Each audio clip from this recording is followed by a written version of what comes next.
విజయనగరం సెంటర్లోని శ్రీ శ్రీ శ్రీ పైడితల్లి అమ్మవారి దేవస్థానంకు చెందిన నూతన ప్రచార రథంను మంగళవారం నాడు శ్రీ పైడితల్లి అమ్మవారి కోవెల వద్ద శాసన సభ్యురాలు పూసపాటి అదితి విజయలక్ష్మి గజపతిరాజు ప్రారంభించారు. ముందుగా పైడితల్లి అమ్మవారి కోవెల్లో ప్రత్యేక పూజలు నిర్వహించారు. అనంతరం శాసన సభ్యురాలు పూసపాటి అదితి విజయలక్ష్మి గజపతిరాజు మాట్లాడుతూ ఉత్తరాంధ్ర ఇలవేల్పు శ్రీ పైడితల్లి అమ్మవారి పండుగ విశిష్టతను తెలుపుతూ ప్రచారం చేయుటకు నూతన రథాన్ని ప్రారంభించడం జరిగింది అన్నారు.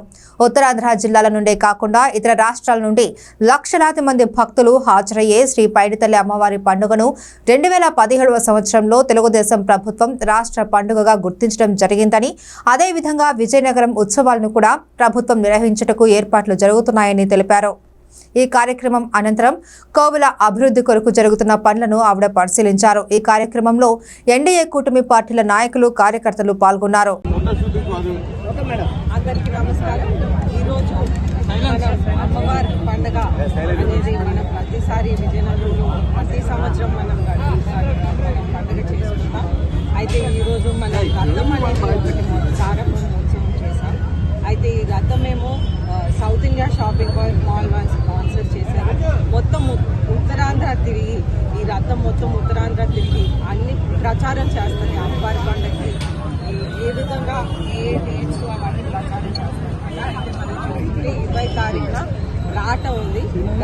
రాటతో పాటు దీక్ష కూడా ఉంది.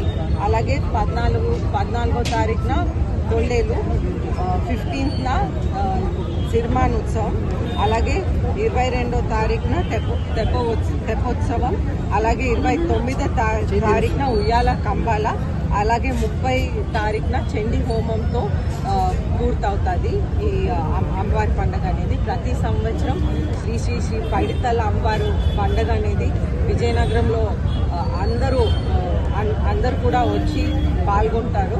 అలాగే ఉత్తరాంధ్ర నుంచి ఎంతో మంది ఒక 2,50,000 మంది సుమారు విజయనగరంకి వస్తారు. ఆ సమయంలో అందరు కూడా పాల్గొంటారు. అలాగే మనం ప్రభుత్వం నుంచి కూడా ఉత్సవాలు అనేది పెట్టడానికి అన్ని ఏర్పాట్లు కూడా చేస్తున్నాము.